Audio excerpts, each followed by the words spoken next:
What's up? Welcome to the channel. I'm Xavier, and today we're gonna be watching. My bad. We're gonna be reviewing the 10 Best Picture nominees. It's gonna be a little brief thing, not gonna be long. I'm just gonna go through each of the movies, and then at the end, I'm going to be predicting my winners in most of the categories for the 2024 Academy Awards. I'm not gonna be doing anything like the short films or documentaries or the animated films. Primarily because I didn't watch any of the ones nominated. I didn't have time to watch any of them, so I did not feel it fair for me to cast an opinion on them. I will be doing a prediction for the international feature film though, even though I didn't watch any of them, but I will explain why I'm making that prediction when we get to that section.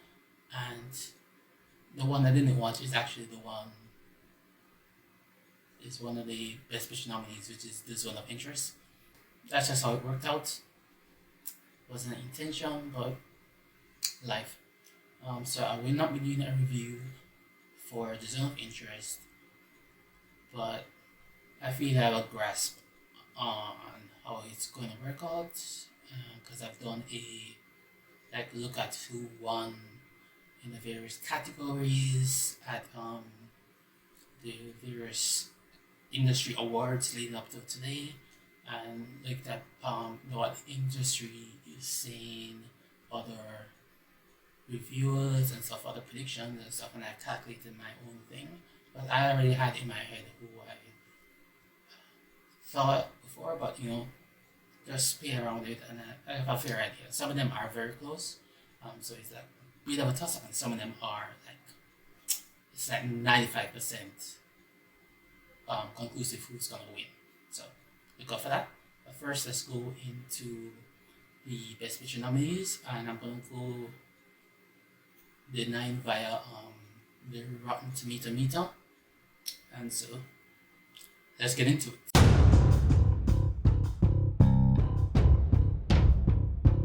So first up is the Holdovers, and this one is directed by Alexander Payne. The writer is David Hemmingson, and it has a few nominations. I won't get into that right now, but yeah.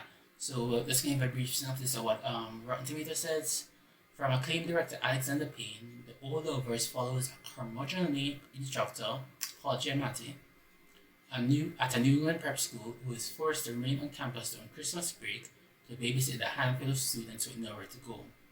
He eventually forms an unlikely bond with one of them, a damaged-brainy troublemaker, played by Dominic Sessa, and the school's head cook, who was just lost a son in the Vietnam War.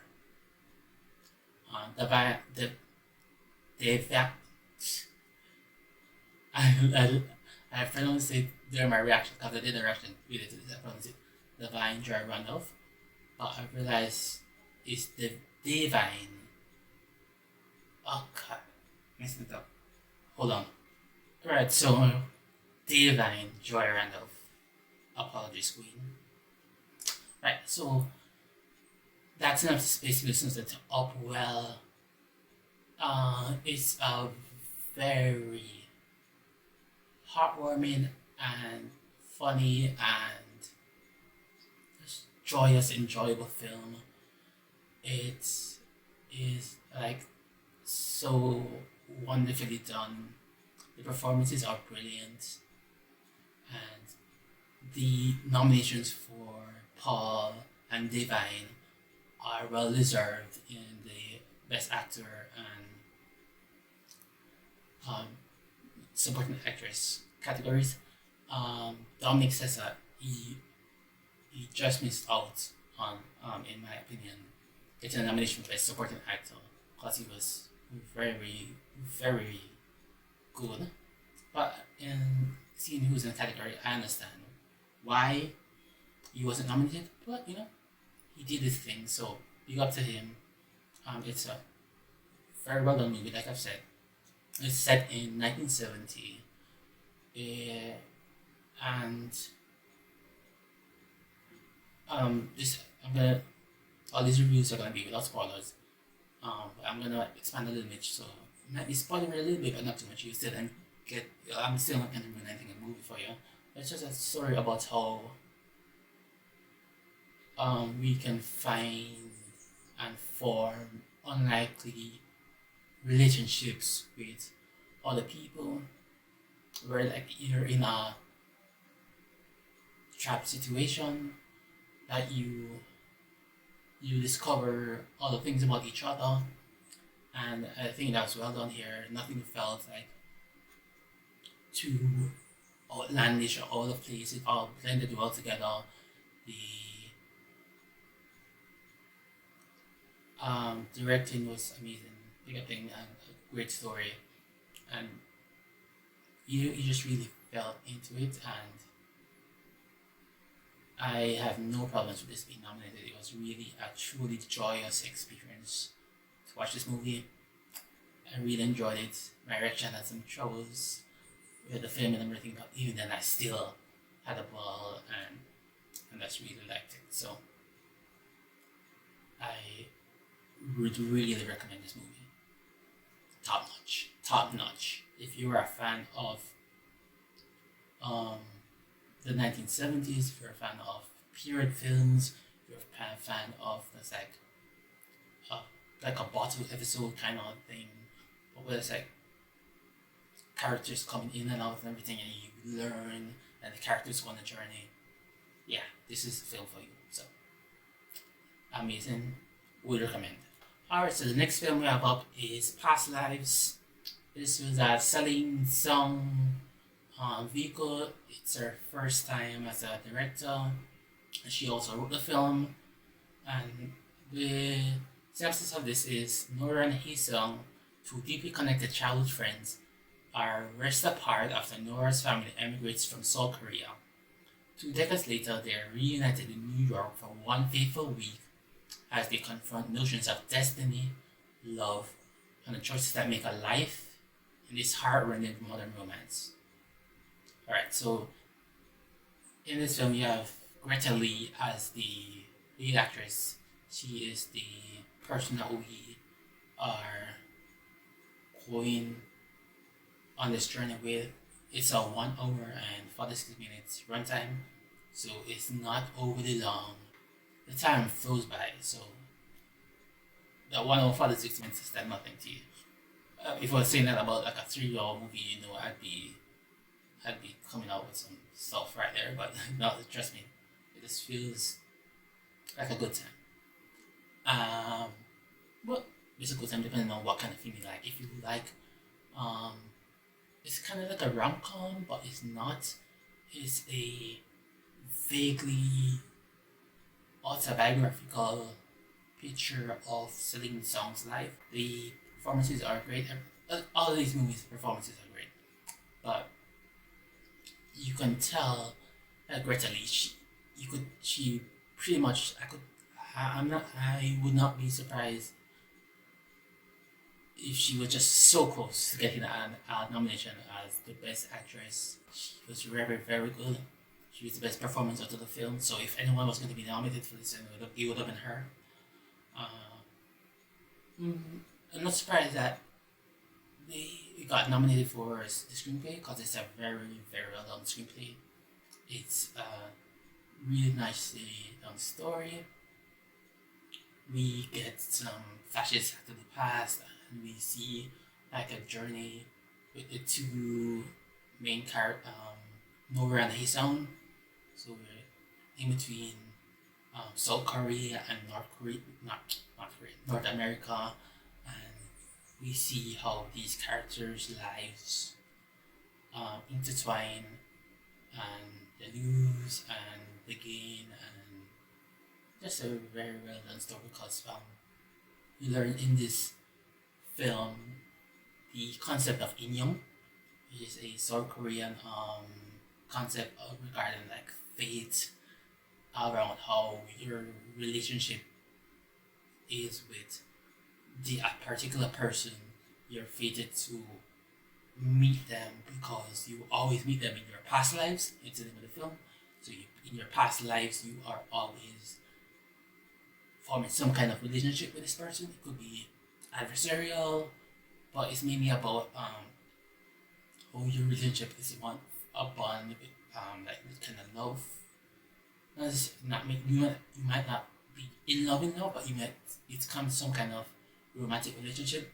Basically, is how they do it. It's kind of like a seducing type of thing, seductive, based on how Rachel Lee's character says Nora, how she defines it, because she's trying to romance her husband in this film, who's not his son, but you learn right out the gate that Nora and his son are not in a relationship together.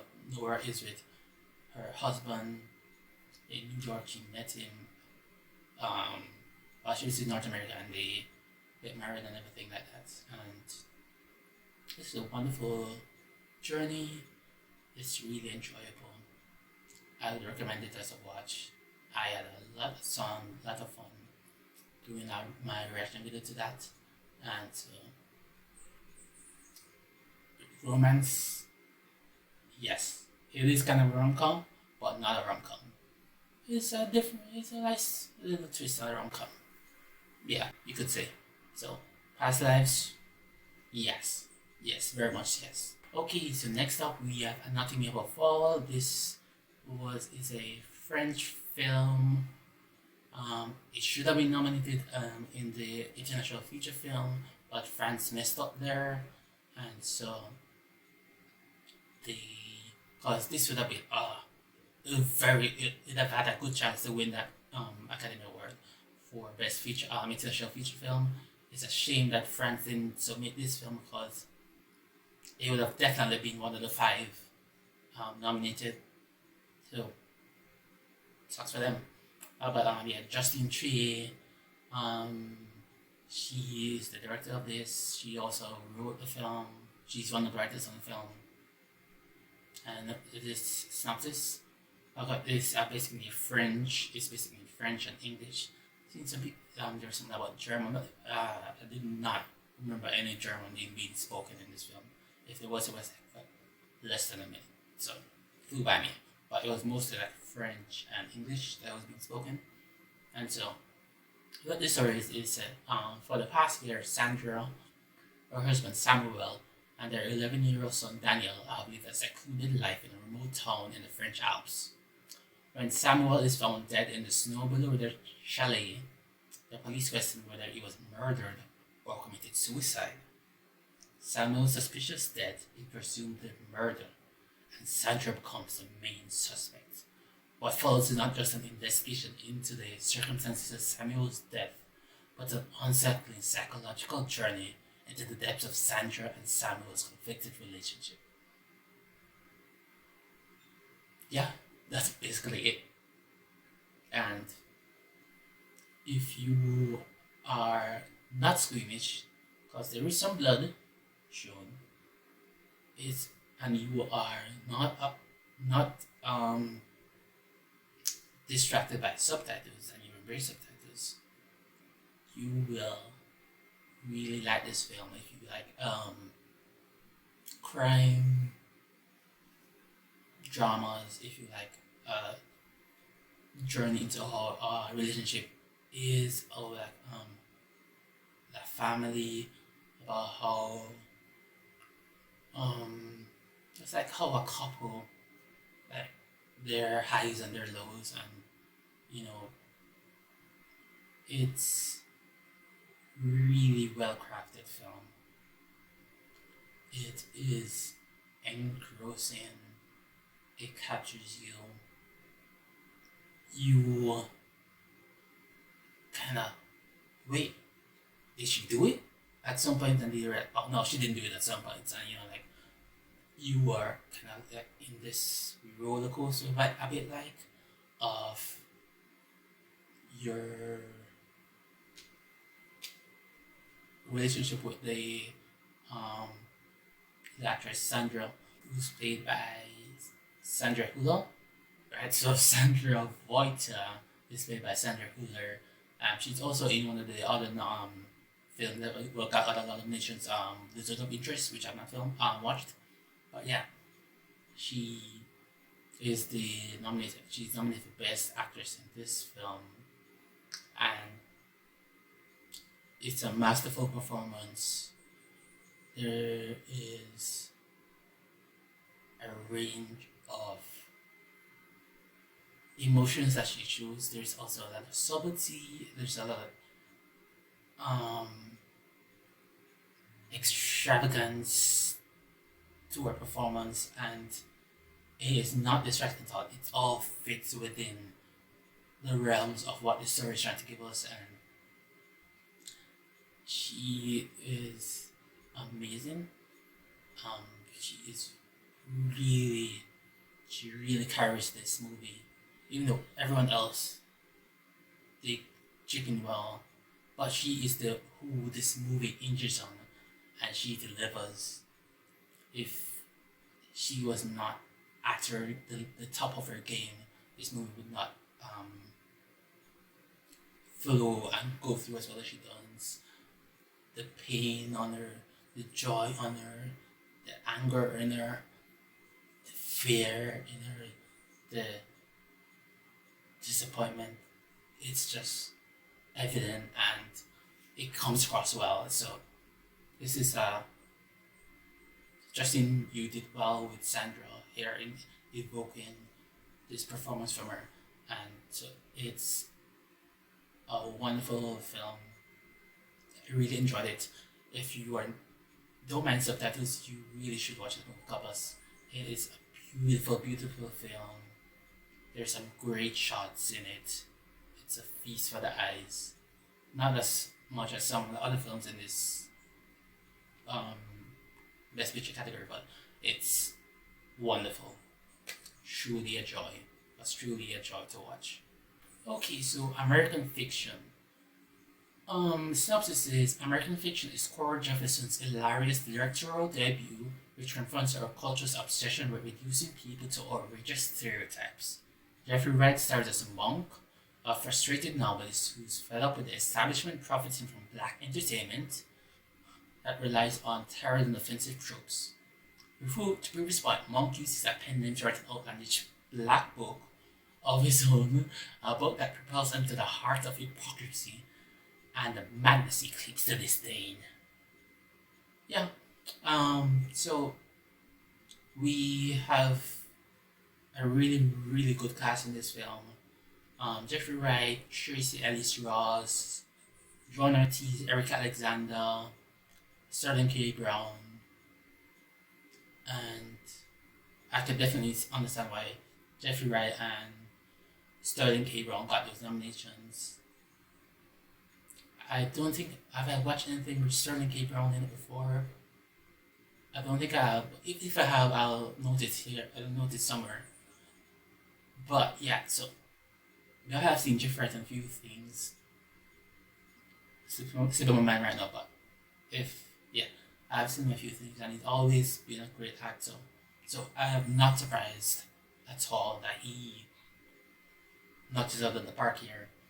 Okay, this before I get into so Cora Jefferson, producer, writer, director on this, and Issa Rae also shows up.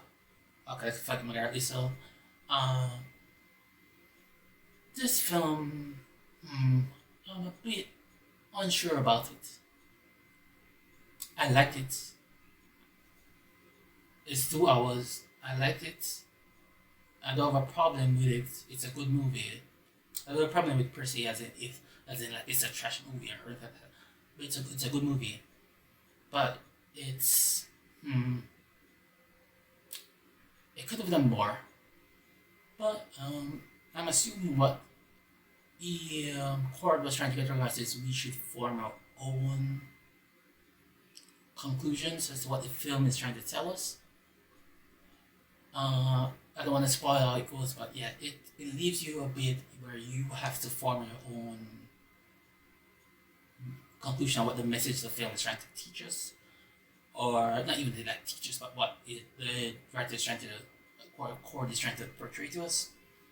It goes in a bunch of kind of wants a different thing, different direction and stuff near the end. So I don't want to say too much, but yeah. So I'm not criticizing that, by the way. It's just if criticizing in as in that, oh, it's a bad choice, but I necessarily wouldn't make that choice. I don't mind it, but I don't know. It could have been different to me. It doesn't ruin my enjoyment of the movie because I enjoyed the movie, but it wasn't one of my. It wasn't like, oh, I am going out to recommend this movie or anything like that. No.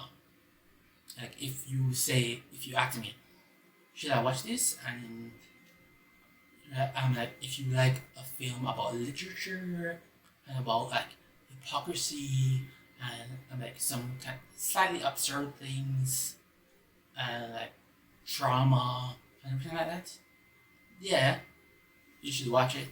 But I won't like declare that you must watch it. Like I would with like some of the other films and it's like the Holdovers or Oppenheimer or anything like that, you know. So, but it is what it is. Not really much to say about it. It's got a lot of good things to it, not a lot of bad. It's an above average film. Let's leave it at that. Alright, now we get to Oppenheimer. This film is gonna win a lot of awards. It's 10 out of 10. I watched it in theaters when it came out last year, and I also watched it along with Barbie for a reaction video or reaction videos. I haven't figured out how I'm going to upload that yet.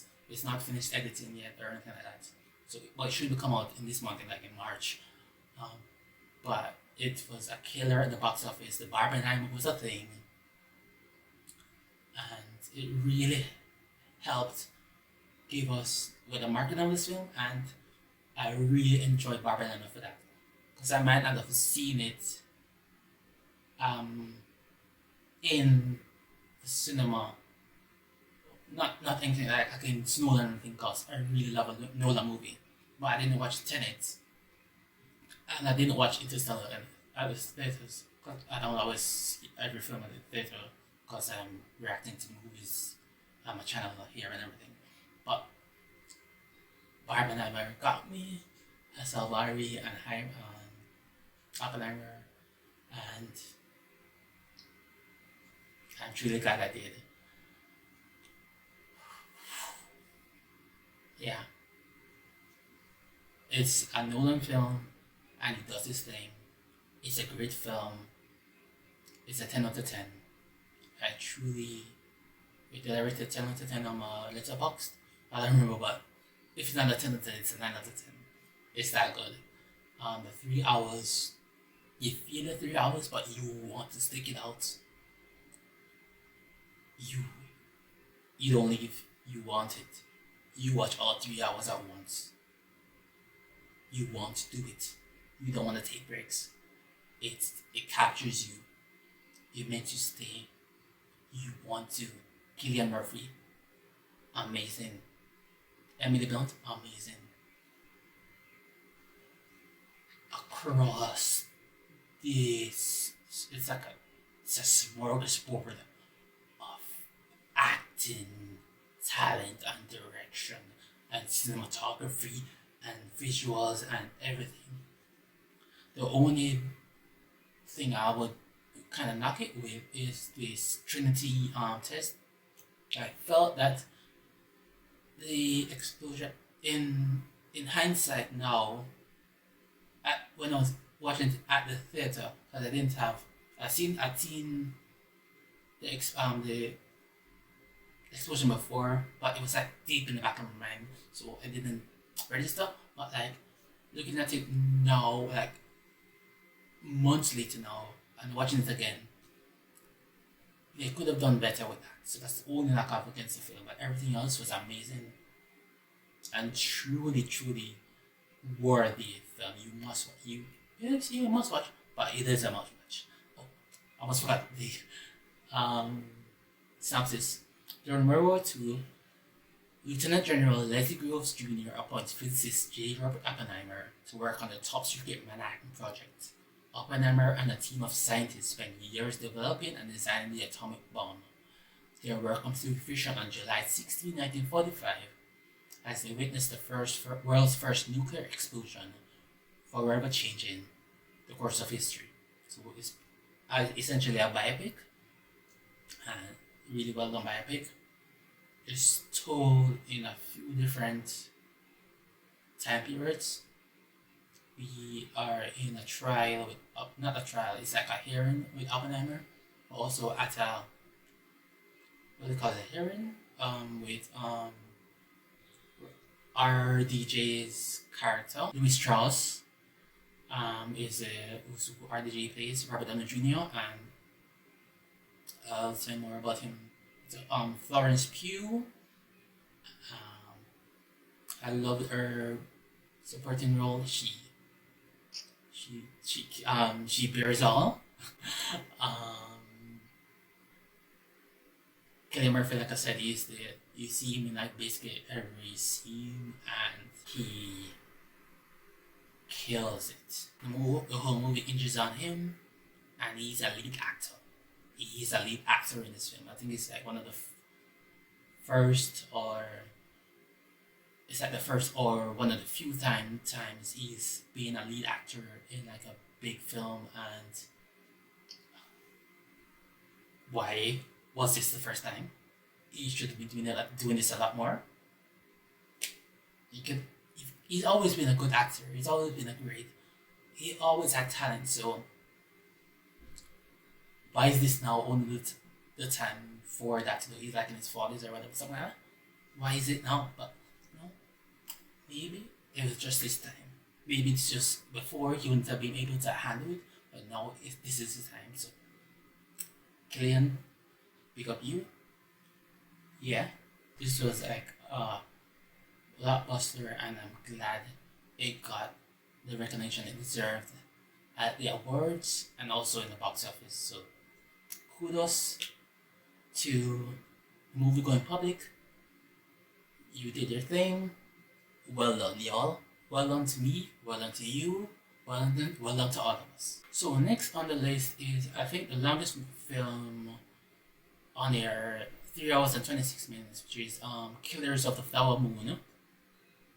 Another Martin Scorsese gem. He's an amazing director. You know what you're getting out of him. You're getting film of magnificence. You're always gonna get magnificent from Mr. Scorsese, and this is one of those. Again, synopsis is based on David Grant's broadly lauded best-selling book, Killers of the Flower Moon. Is set in 1920s Oklahoma and depicts the serial murder of members of the All-White Osage Nation, a string of brutal crimes that came to be known as the Reign of Terror. I gotta tell you, Robert De Niro, yeah, kill it. Leonardo DiCaprio, a great lead actor performance. He really sold it. You could tell how earnest he was in his portrayal. Because characters in his earnest work. That's all I was doing. And then Lily Gladstone, star power in this. I was waiting to be wowed a bit. So I was like, what's going on here? But then, as the film went on and as we delved deeper into it, I realized what her performance was. It was a master class in subtlety and in acting. It's in portraying a lot with doing not a lot. If you watch the film, you understand what I'm saying. But she's not like, her character isn't like Robert De Niro's character or Leonardo DiCaprio's, where they're kind of giving this big, or they steal the screen performances. She's much more subdued, but she's also doing a lot. And initially you won't notice it, but if as you go along, you're like, and you pay attention, you're like, oh wow, I get it. I get why she's. I get why. I don't know, maybe I'm doing too much, but I get it. She really kills it here. She's well done. I love it for us. I love it for the audience. Bellissimo. And this one I don't want to give away too much, so I will just say this about this movie. People can be so evil, and they will use a lot to justify it. They will do all manner of things to justify their evil, and they will try to. They're so manipulative. People can say manipulative. And they look at others as lesser than, as inferior, while they are inferior, not because of like what ethnicity they are or anything like that. It's because of their character, what they act, what they do, what they say, what their actions are. They're despicable people, but they are viewing others as less than, as subhuman, but they are the ones who are subhuman in how they treat with others and their justifications for doing that. And this film lays bare that, and I'm glad the story is told of this massacre of these people. There also needs to be one done on Tulsa. I don't know if there's also been one done on that, but it needs, if there has been one done, the one that's been done needs to be given more eyes on it and everything, because amazing. You are left feeling distraught and sad. Well done, Marty. Well done. Alright, and so next up is the zone of interest. I have not watched that, so I will not be doing a review on that. And so now we have Poor Things. This was Yorgos Lanthimos. He was the director for this. It's written by Tony McNamara. And we see Martin Ruffalo as kind of a cad, kind of an awful person, and it's an interesting take on it, because I don't, like he was saying in like this interviews he was doing, like the round tables and stuff, that he enjoyed it because it's like a different thing for him, and he's never had to do stuff like that, and there's like nude scenes with him and stuff like that. Yeah, it's interesting take on it, and I can see why he got nominated for this, because like everyone's acting was phenomenal and everything like that, but he really showed a different side to him, and he's been rewarded for that. And so, well done to him. Can't knock that for him. Well done him. And Emma Stone, she was amazing, phenomenal. Before I get into Emma Stone, let me just read the synopsis so it will be understandable a little bit more what she did here. From filmmaker Yorgos Lanthimos and producer Emma Stone comes the incredible tale and fantastical evolution of Bella Baxter, played by Emma Stone, a young woman brought back to life by the brilliant and unorthodox scientist Dr. Godwin Baxter, William Defoe. Under Baxter's protection, Bella is eager to learn. Hungry for the worldliness she's lacking, Bella runs off with Duncan Wedderburn, Ruffalo, a slick and debauched lawyer, on a whirlwind adventure across the continents. Free from the prejudices of her times, Bella grows steadfast in her purpose to stand for equality and liberation. And let me tell you, this was a journey. It's the first time I've watched a Yorgos film.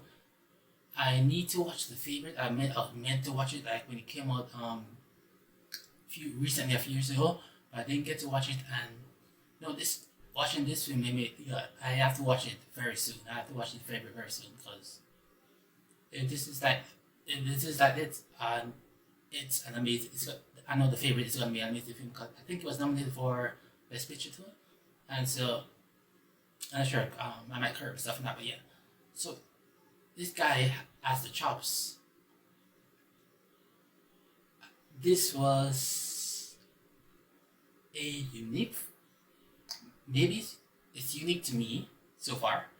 Um, the cinematography and the visuals are amazing. It was beautiful, and the production design was stunning. And it gives you like an old like was the 1800s, somewhere in the 19th century. Um, but the technology is kind of mixed and all different, and it's kind of like a Frankenstein thing. Willem Dafoe is kind of like a Frankenstein, Dr. Frankenstein, and Emma Stone is the monster. But and she's from like this childlike brain, and then she learns, and her physicality. There's a lot of physicality in her acting. The physicality is both in how she moves, but also her face and everything. And she just gives a magnificent performance. And she's definitely one of the favorites to win the Best Actress because she puts her all in it. And it's kind of like the Barbie where we see Margot Robbie. She changes from like doll to human, but it's kind of like more subtle what she does. And then Emma Stone is more visible, is more pronounced, and there's a lot of nudity in this film. I did not expect this much nudity. I did not. It was a shock to me. Not it doesn't ruin or detract from the film or anything like that. It just oh, I did not expect it. Um, was it necessary? Not all of it was necessary. I'll tell you that. So it was not necessary for a lot of it. Not a lot of it. Some of it was necessary. I think I did a little bit too much. I'm not complaining, but in terms of like, was it necessary? No. Some of it was not necessary for what they did. I'm not hating on what doing it that much though. But just to warn you, there's a lot of nudity from Emma Stone and also from the male actors. So if you don't mind that's then yeah, I'll go all in. And if you want like a new experience of like interesting take on someone new to the world and learning, this is like a journey for that. She does become a whore in it, so be warned about that. So that's a thing. There's arguments for and against like did that need to be included? Was that the right way for her to learn and stuff like that? There's an argument for and against that. I won't get into that, but you can make up your own mind once you watch the film. But just that is to be considered. But I don't think it doesn't necessarily detract from the film. It do a lot, and there's a lot of violence and both sexual violence and like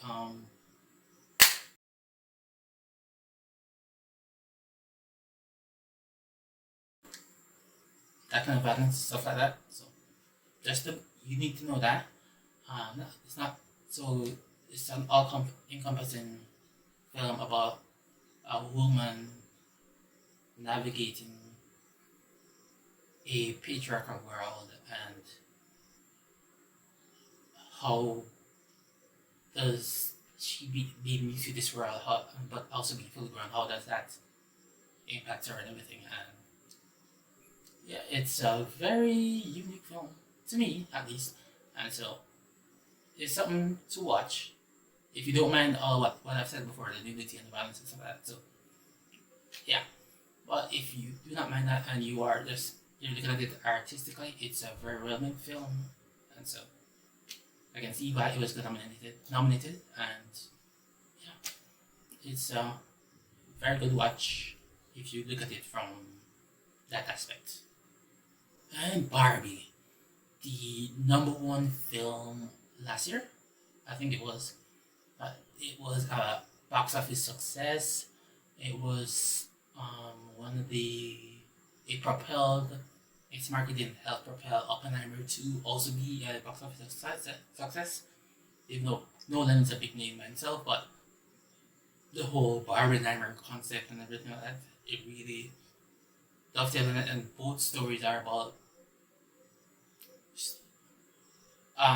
people being having solving like existential crises, and so that is, if you look at it, different aspects of it, you see those two journeys. But one is a 3 hour movie and one is a 2 hour movie, and Barbie, for what it was, it could have been fleshed out a bit more because synopsis: to live in Barbie land is to be a perfect being in a perfect place unless you have a full-on existential crisis or you're a Ken. Oh, I didn't know that was gonna show up about existential crisis. But yeah, it could have done with making another 10 minutes. It could have. This is 1 hour 54 minutes. Could have done with that 1 hour 2 hours, 2 hour movie fully, or in 2 or 5 minutes to flesh out some of the plots. Some of them they are could have done a bit more, because then some of the focus is on the Kens, and I don't mind being focused on the Kens because you're telling a story about how like the patriarchy and how it's reflected in the real world and how it reflects in Barbie Land, and about like that there is no there the parallels to each and everything, so you can see what they're aiming for, and so why the focus on the Kens is some of the other plots in the movie. But I think like if they did focus a little more, it might have enhanced the experience. I mean, made this like so this is like a 7.5, 8 out of 10 movie. It could be maybe like a 9 out of 10 movie. So it's a very good movie, and to me, and it's a very fun watch. And I've watched it like multiple times, like 3 times, 2.5 times. So I like the movie, but it could have been made better. But maybe that's studio interference, or the test audience and everything didn't like it. So I don't know. There's something to consider. But yeah, so I did a bar reaction to this, a bar reaction. So I like more thoughts in that reaction video or videos, and so look out for that with Oppenheimer and Barbie. So very good, very amazing movie. I smashed it, loved it. Oh, almost forgot. Greta Gerwig, she is amazing, talented director. Can't wait to see more she does. Love Little Woman. Okay, sorry. I like Little Woman and I love Oops, sorry. I mixed up Lady Bird and Little Woman. I love Little Woman. I really liked Lady Bird. And I really liked Barbie. So those are my experiences with Greta Gerwig directed films. I realized that I've also seen him as an actor in a couple of things before already, so it's interesting to find out, But yeah. And final on the list is Maestro. This is a Bradley Cooper led film. He directed it, he wrote it, he stars in it, and it's a film about Leonard Bernstein. So the synopsis: Maestro is a towering and fearless love story chronicling the lifelong relationship between Leonard Bernstein and Felicia Montalegre Cohn Bernstein. A love letter to life and art, Maestro at its core is an emotional epic portrayal of family and love, and yeah, that basically is what it is. So we go through Leonard's life from he's an up and coming musician, um, conductor, and everything. I mean, basically start off when he gets his big break as the youngest ever conductor. I think it's at New York Philharmonic at age 25, and then he is catapulted to stardom, and he meets Felicia, and how their romance it conflicts with his love for music and his love for people, but he also is in depressive mood swings and everything like that, and he also lives a secret life because he's also, I don't know if he's bisexual, if he was gay and he shows his beard, or but they loved each other and stuff, or he was bisexual but preferred men. I don't know to answer that. But it tells how that impacts your life and how you can hide things and eventually it will come together, and about death and all of that. So it's an interesting movie. But it wasn't amazing or anything like that to me. It was just simply good. I wouldn't run on and tell you, oh yeah, you have to watch this. No, it's not. It's not one of those films for me. So, I'm gonna keep this very short. So, good film. It could have done more. Could have been better. It was not. It's not great. I think Bradley Cooper directed A Star Is Born 2. Star Is Born is much better than this. If you're looking for a Bradley Cooper film, much better is A Star Is Born. This is simply good. I don't think it. I don't know if it really deserved. It could have not been nominated for Best Pictures. To me, I'm not gonna knock it. I'm not gonna pan it like I've seen other people do. It is good. I don't know if it really deserved to be a Best Picture nominee, but it's there. So it is what it is. So Bradley Cooper and Carey Mulligan were nominated. So congrats to them. But yeah, I don't know. Yeah, and so those are my reviews, and now it's time for the predictions. Yeah.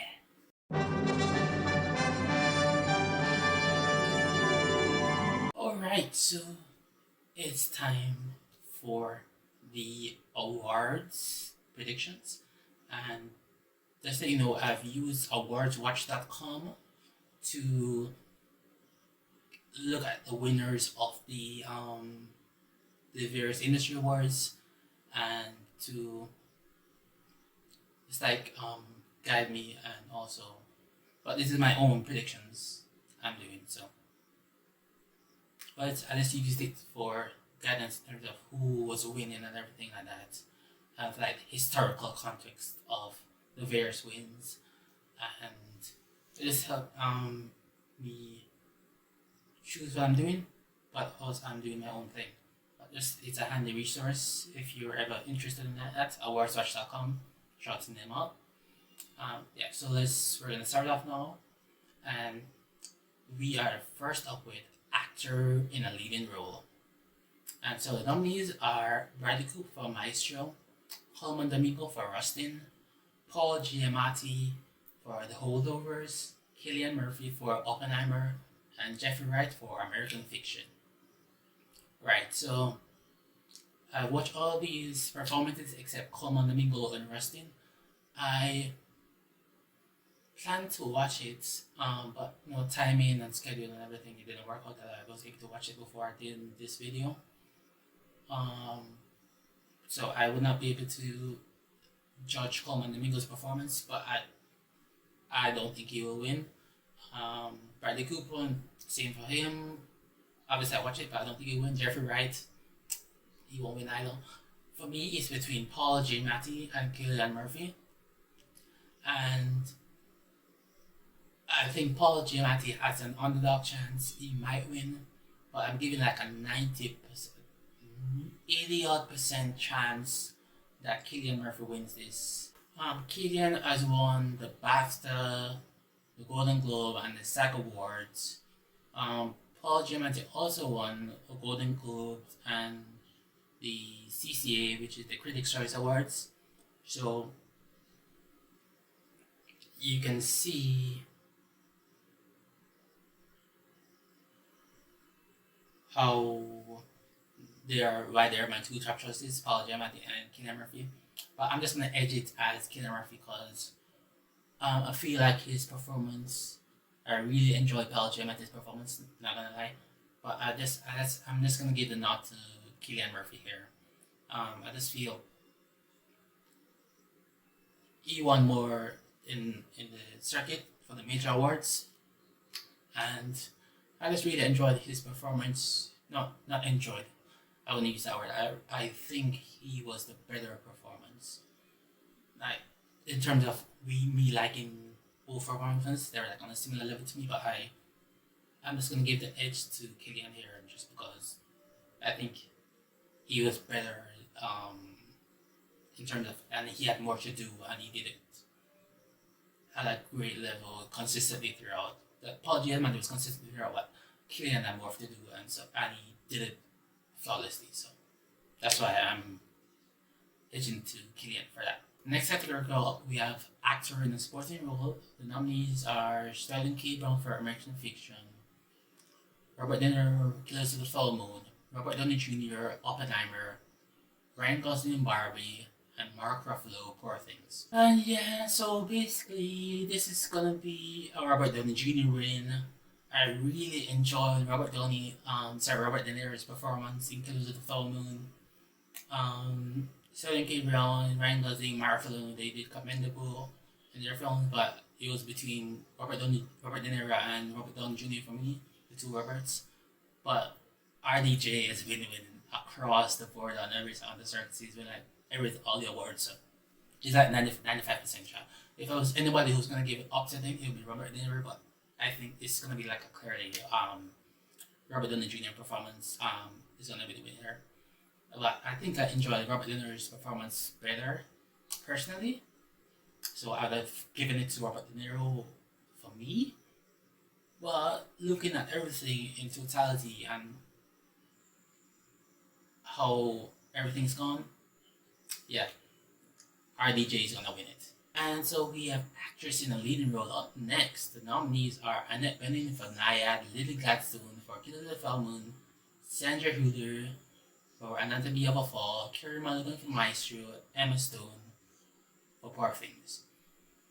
Right, so I can't really use the industry here because it's been between two people. It's between Lily Gladstone and Emma Stone. Carey Mulligan, she did well. Annette Bening, she did well as in Naiad, and also Sandra Hüller, Anatomy of a Fall. If I was to rank it, it'd be very close between Sandra, Emma, and Lily for my top three in this category. But I was gonna limit it between Emma and Lily for the winner. But I tell you, it's a tough thing. I'm telling you, it's gonna go either way. It's 50-50 for me. 50-50 for me. I think the Academy is gonna give it to Lady Gladstone. Just because it will be a very good win. And it's like the toss of a coin who you think is gonna win. And it's just like, just because it's so close, it could go to any one of them. I just think they're just gonna, enough voters are gonna say, Emma has won before, and so she wasn't like head over heels better than anyone else in the categories. So they're gonna, I think Lily Gladstone is gonna win this. This is a game time decision for me because in my notes I have it as like 50-50, and so I was leading up to this moment of when I'm doing this where I would pick a winner, and so yeah, I'm picking Lily Gladstone for lead actress. Yeah, skill it in there. And so we have actress in supporting role for me to finish off the acting categories. Nominees: Emma Blunt for Oppenheimer, Daniel Brooks for The Color Purple, America Ferrera for Barbie, Jodie Foster for Naiad, Devine Joy Randall for The Holdovers. I have not seen Daniel Brooks' performance in The Color Purple. I love that she got nominated. America Ferrera, I think her nomination is based off that feminist speech about like what it is to be a woman. That was why she was nominated for in the Barbie.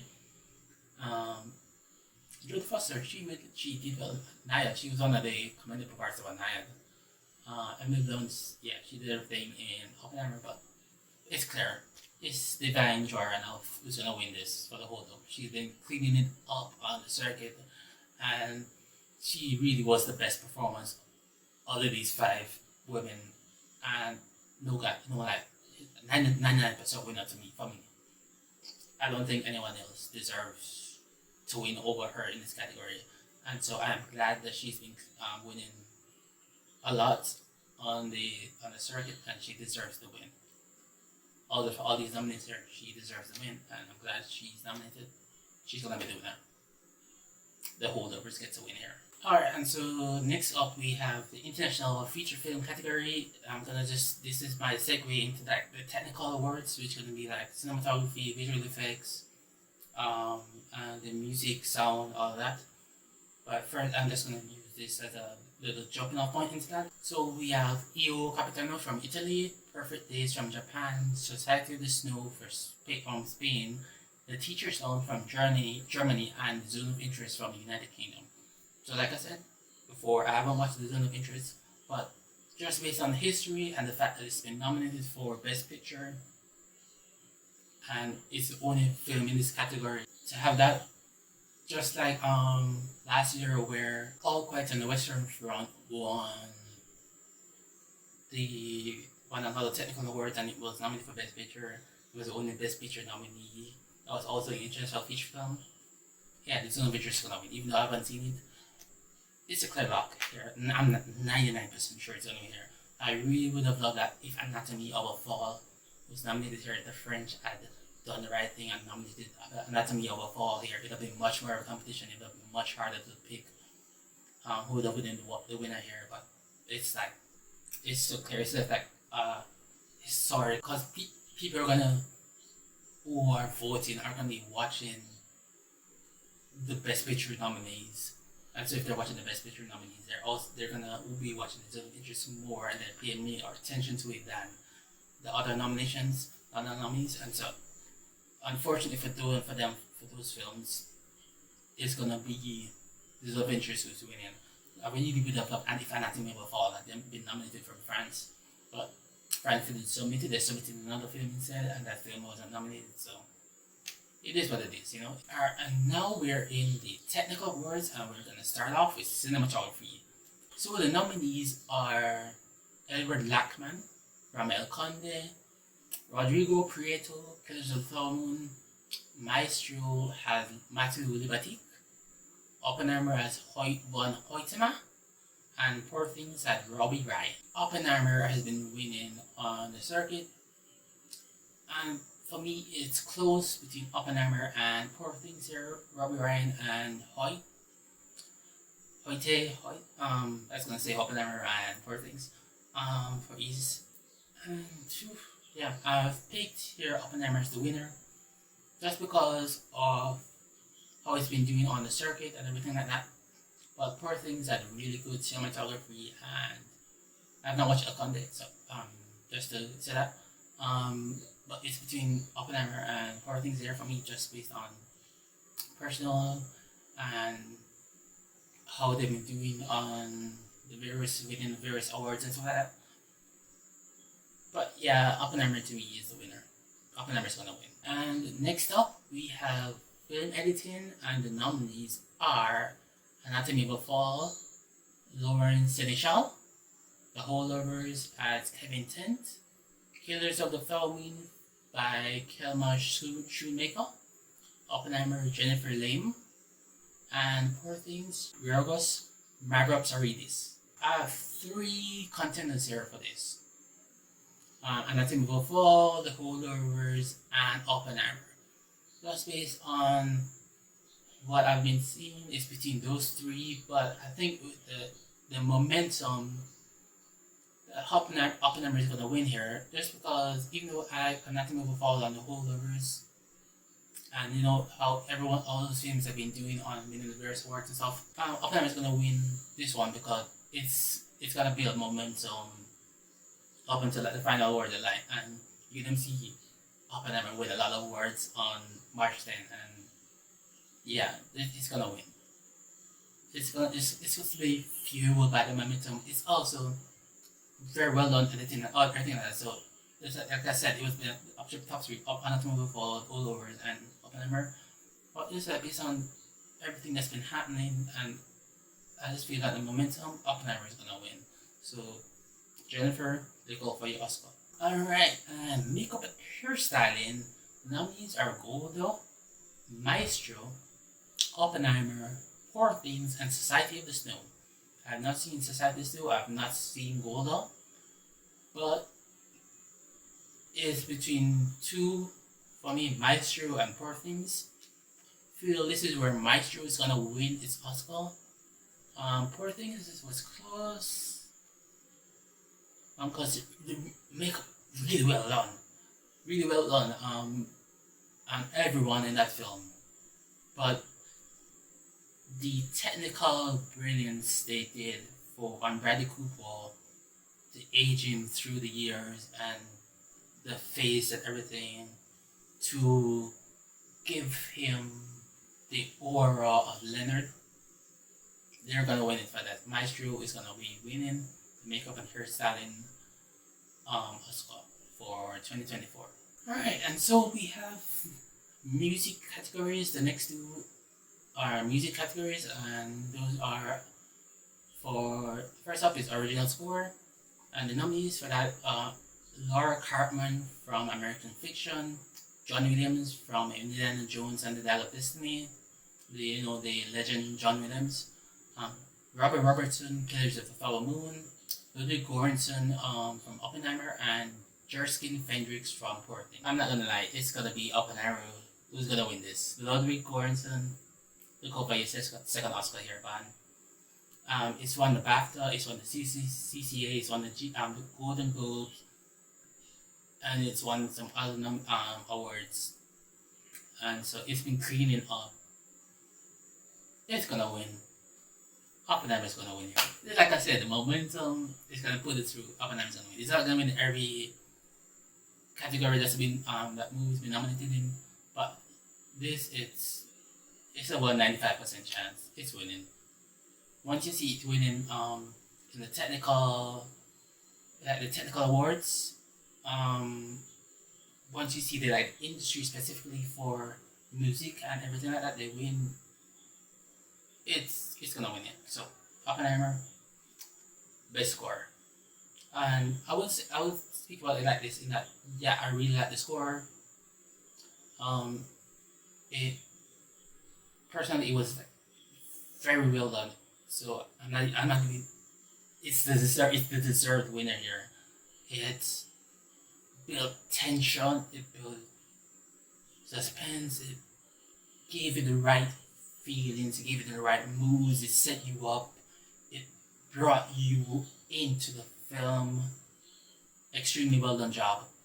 No complaints. It's winning. And then we have original song. Nominees are Dan Warren for the Fire Inside from the film Flamin' Hot, Mark Ronson and Andrew Ryan with I'm Just Ken from the movie Barbie, John Batiste and Danny Wilson with It Never Went Away from American Symphony, Scott George with Wazaze, A Song for My People from Killers of the Flower Moon, and Billie Eilish and Phineas O'Connell with What Was I Made For from the movie Barbie. Dua Lipa's That's Another Way. It could have been nominated. There could have been three songs on Barbie. The music in that movie was just so iconic and good. The songs in that so good, and so it could have been three songs from that movie. Let me tell you, the music supervisor in that film, I think it was Mark Ronson. Brilliant job, extremely well done. And so the two top contenders here, I'm Just Kidding and What Was I Made For. I feel it'll be What Was I Made For. It's technically just like the better song and everything, but people might really just love I'm Just Kidding. Like, it's just a bop and everything like that. It's just fun. But what Was I Made For is just like really also very good. I think Announcer is a competitive song to me. So I think it should win, and I think it will win. But I wouldn't be surprised if Anderson wins. But what was I made for? Billie Eilish is gonna win another Oscar for What Was I Made For from Barbie. Okay, and now sound in this category we have the nominees are The Creator, Maestro, Mission Impossible Dead Reckoning Part 1, Oppenheimer, and Zone of Interest. So it's gonna be between 3 films for me. I'm just gonna name the films because there's a lot of people who are involved in this sound, so I can't name all of them. It's between the Zone of Interest, Maestro, and Oppenheimer. Like I said, I'm not into the Zone of Interest, but I'm just basing this on that one on like it's been always been performing in the award circuit. But Oppenheimer and Maestro just based on me having watched those films. So I've not seen Mission Impossible yet. I've not seen The Creator. I suppose I should have seen Mission Impossible. It didn't work out. Me putting Maestro and Oppenheimer up here are really just based on what I've seen, and so I'm biased there. And the momentum is gonna do it again. Oppenheimer is gonna win. It just had the momentum, and the sound was magnificent. The sound in Maestro and Zone of Interest. I can't speak to Zone of Interest. I don't watch movie. The sound in Maestro was amazing, but Oppenheimer's momentum is just gonna put it through here again. Yeah, I just think people are just gonna in love with Oppenheimer, and it's gonna win here. Best sound, Oppenheimer. So we have 3 more technical categories to go through here. And first up of those final 3, production design. There are 2 movies that are going to be very close in these 2 categories. I mean, production design and the costume design, which are going to be Barbie and Poor Things. Those 2, it could go either way for both of these categories, but I'm just production design. The nominees are Barbie, Killers of the Flower Moon, Napoleon, Oppenheimer, and Poor Things. And I think it's just going to be Poor Things and Barbie, just based on the circuit and just based on my personal feelings towards all of these movies. I've not seen Napoleon.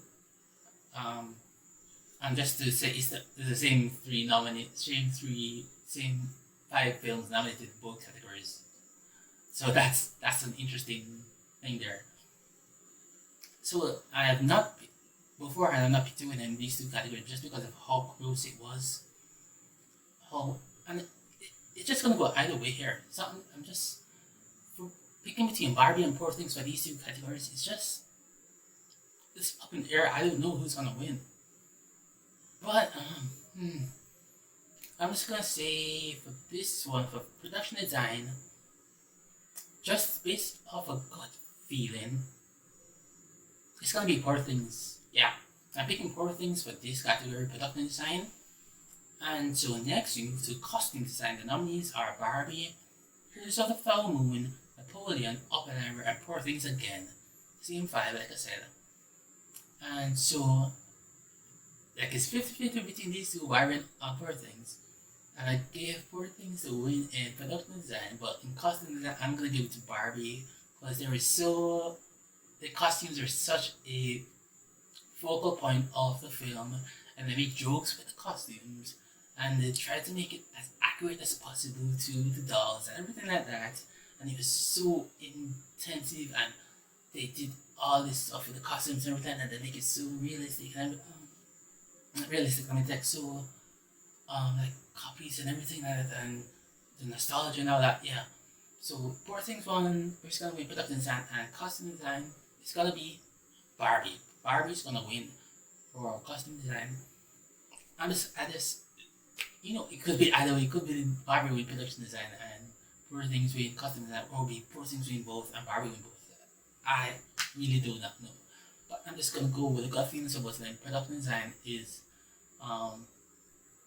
Poor Things and Barbie for costume design. Final technical category is visual effects. The nominees are The Creator, Godzilla -1, Guardians of the Galaxy Volume 3, Mission Impossible Dead Reckoning Part 1, and Napoleon.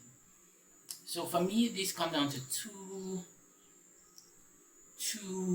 films here: Godzilla minus one and The Creator. I'm not gonna lie, I think The Creator has the edge here, but I really want Godzilla minus one to win. I did not put a winner here in my notes. I put that it was close between two films, which would be Creator and Godzilla minus one here, but I was edging it towards The Creator, yeah. And it has been, I think, yeah, it has won industry awards, but I don't know, man. I don't know. Godzilla minus one. Godzilla minus one. Godzilla minus one. Do I think? Yeah, I'm gonna do it. I'm gonna do it. Godzilla minus one is gonna win. Godzilla minus one is gonna win this. I don't know why I just did that. I said it was gonna be Creator all along, but right in this few minutes video, I'm gonna say Godzilla minus one is winning over The Creator. I don't think I should have done that, but I'm doing it, so I'll lock it in. And so we have four categories left. Two writing categories: Best Director and Best Film, and we're starting off with Best Director to round off these final four. And the nominees are Justin Triet for Nothing Will Fall, Martin Scorsese for Killers of the Flower Moon, Christopher Nolan for Oppenheimer, Yorgos Lanthimos for Poor Things, and Jonathan Glazer for The Zone of Interest. I really think Greta Gerwig could have been nominated in this category. Also, Celine Song for Past Lives, she could have been nominated in this category. I'm not upset at the five. I have no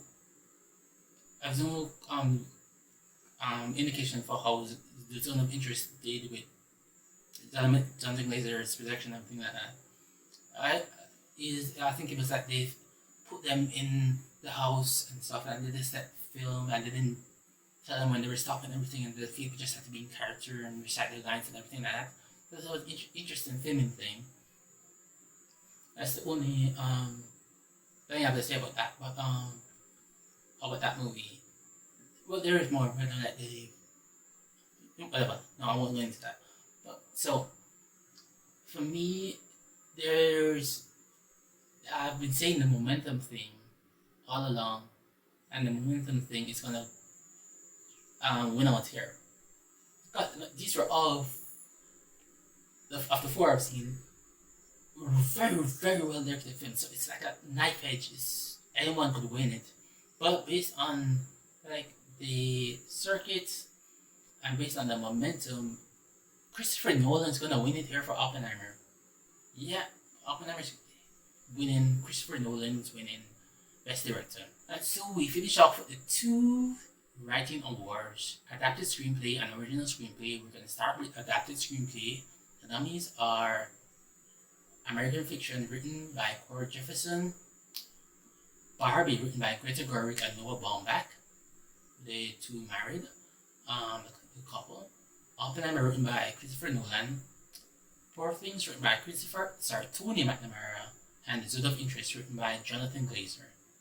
So it's a lot of writer-directors here, except for Poor Things, which was written by Tony McNamara, but the director was Yorgos Lanthimos. So that was interesting there. Like 4 to the 5 are writer-directors for this. Noah Baumbach did not direct Barbie, obviously, but Greta Gerwig was the director for Barbie. So this is an interesting thing to see here. And I've been saying about momentum, so you think I would say Oppenheimer would win here. But the research I've done indicates that it's between Barbie and American Fiction. And so I'm thinking, I've written in my notes a winner here. But should I really do that? I really think Barbie might win. But I'm gonna go 51-49.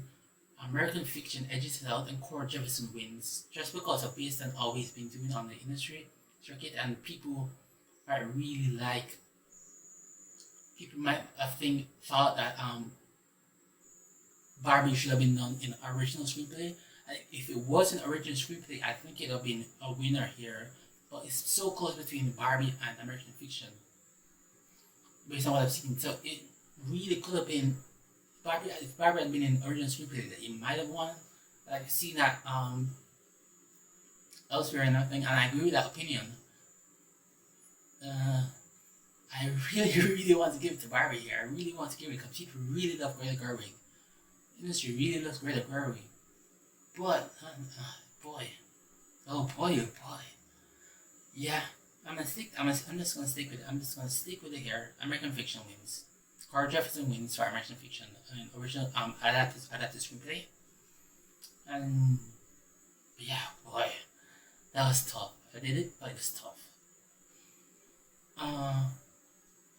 Next up is writing with original screenplay. The nominees are Anatomy of a Fall, Justin Tree and Arthur Harari. The holdovers David Hemmingson, Maestro Bradley Cooper and Josh Singer. May December, screenplay by Sammy Birch, story by Sammy Birch and Alex Mechanic, and past lives written by Celine Song. What's interesting here is in this category you also have a lot of writer-directors too. Justin Tree, Bradley Cooper and Celine Song. So it's interesting. Oh, we really have a lot of writer-directors in these nominated films. I just found it interesting. I'm pretty sure it's happened a lot before, but this is so interesting to see. I don't know if there's been this is like the highest number of them. Just cool and interesting little tidbit to see when you're looking at everything. Yeah, but so for me it's between three films: Past Lives, Anatomy of a Fall, and The Holdovers, and I just feel. These are all well written films. So it's just anyone could win. Maestro is not winning. May December is not winning. But it's been these three holdovers, Anatomy of a Fall and Past Lives is so close. But I've written down Anatomy of a Fall, and I'm gonna stick with it. Anatomy of a Fall is gonna win the award for original screenplay. But I think if Barbie had been in this category instead of May December or Maestro, it would have won. It would probably in there for Maestro. If it was probably Barbie should have been there for Maestro, and it would probably have won here, but it's not here, so it's gonna be very close in American Fiction in that category. And final award of the night, Best Picture. Best Picture. And so for Best Picture, the nominees are American Fiction, Anatomy of a Fall, Barbie, The Holdovers, Killers of the Flower Moon, Maestro, Oppenheimer, Past Lives, Poor Things, and The Zone of Interest. There is a film here with an over 90% chance of winning. I've already given my review of these films, and if it was just down to me, the top contenders here would be The Holdovers, Killers of the Flower Moon, Oppenheimer, Past Lives, Poor Things, and did I say Anatomy of a Fall? If I didn't say that, it would have been Anatomy of a Fall. Yeah. So those films, like I said, I have no context for the Zone of Interest. But there's a clear winner here. This is a film that's dominated. And I don't know, it's like a foregone conclusion to me. Oppenheimer is going to win Best Picture. Christopher Nolan is going to win Best Picture for Oppenheimer. I can't see past Oppenheimer winning. I can't even tell you a film that's gonna run it close. I just think overall with momentum and everything, and it when Best Picture is gonna propel the other nominees, and now I'm nominated for winners and everything. Yeah, Oppenheimer is winning Best Picture. It was a box office success. It was a critical success. It's got a lot of nominations. It's got a lot of wins on the circuit, cumulatively, and also just the overall as in the movie itself, as in like the nutrition like Best Picture in the similar categories for Best Picture in the various awards, it's been dominated. And it's pretty much like last year to me, where Everything All at Once there was a clear winner for me. I considered all movies too, so it was a bit tricky last year. This year is easy for me. Oppenheimer, Best Picture. Locked in. Right, and so that is the conclusion of this video. Just gave my predictions. I didn't touch a few of the categories. I didn't get to watch all the movies. I hope I'll be able to watch some of the, I hope I'll be able to watch Zone of Interest before the Oscars to have some context on it and maybe rush into. But otherwise, I'm really confident with pretty much most all of those selections. A few that I've been talking about were kind of, I don't know, up there 50-50. So if I do lose out on some of those categories, I would not be surprised. I'm just prepared for that. But I'm confident in the most part for all of those. And you also saw my reviews, my little short mini reviews. Watch my reaction videos on those if you want to see me explore more. Look out for the Barbie and Oppenheimer video or videos. I don't know what's gonna happen here. Those are the only films I'm gonna left from all of these. I'm gonna be doing reactions for also. But animated feature film. I should be doing a reaction for Spider-Man movies sometime soon. So that is something to look out for in the future. And also the Barbie and Oppenheimer movies. So that's we're watching the Oscars on Sunday, March 10th, and let's see how we do with our predictions and how I do with my predictions. And yeah, it should be an interesting night. We're going to be having all the performances from all the people are confirmed for doing the performances from the original song, so that's nice. I like that tradition that they've implemented. Jimmy Kill's host. Whatever about that. Okay, Jimmy. Whatever. He's okay. But yeah, looking forward to the night, and yeah, let's see.